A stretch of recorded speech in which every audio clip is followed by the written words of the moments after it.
So in honor of Ninja Creami making a new machine which can make soft serve, I'm gonna redo my video on how to make my recipe for the Ninja Creamies. I like to weigh everything out using a scale just because it's easy for me, but you can use whatever. You're gonna do 225 milliliters or grams, it's the same thing, for almond milk. And then I do the same amount for Fairlife. I have the fat-free. Now, if you just wanted to do only Fairlife, that's perfectly fine. I like to go half and half. It definitely makes the consistency a little bit icier, but for the less amount of calories, I'm cool with that trade-off. So you're gonna take those two, throw those in. You can use any protein that you want. I do 1 scoop. I'm just using this marshmallow one. Reason for that is I just got it, so I want to try it out. But I also think it goes well as just like a vanilla base for any recipe that you want. So that's what I'm going to be using. Now, here's where you can kind of differentiate what you want to do. There's the zero sugar vanilla and then the xanthan gum. They're both doing the same thing, which is working as a thickening agent. However, this is obviously going to have flavor, whereas this is flavorless.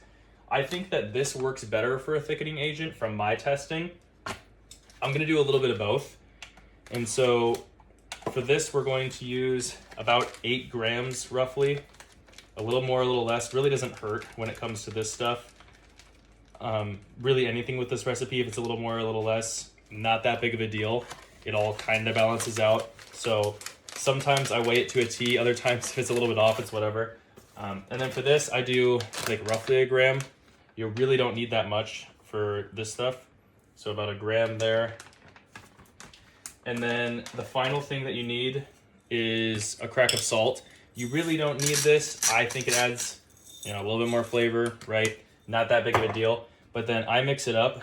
If you want to just make it in the pint containers that they have, and then use like a coffee blender, like the little hand frothers, or put the lid on it and then shake it up in that, you can. I just find that using a blender is a little bit easier, or a shaker cup is a little bit easier to fully get it emulsified instead of having clumps of protein powder, clumps of the Jello mix or whatever else.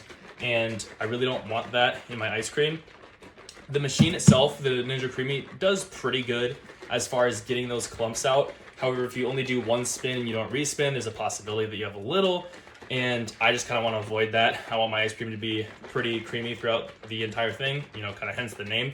Now, for add-ons that I'm going to do for this, I have these Lily's dark chocolate chips that I'm going to be using. And then I also got these churro bites. These are going to be 80 calories for 2 tablespoons or 18 grams. Not crazy good, obviously, macros wise, because they're kind of more of like a treat thing, but you really don't need that much for the flavor to really get through. And these are going to be 50 for 14 grams, which really isn't that bad. You can get quite a few of the chocolate chips in that amount of calories. So those are going to be my add-ins. I also have used waffle cones before. I've used Oreo Thins, the Quest brand peanut butter cups. You can really do whatever you want.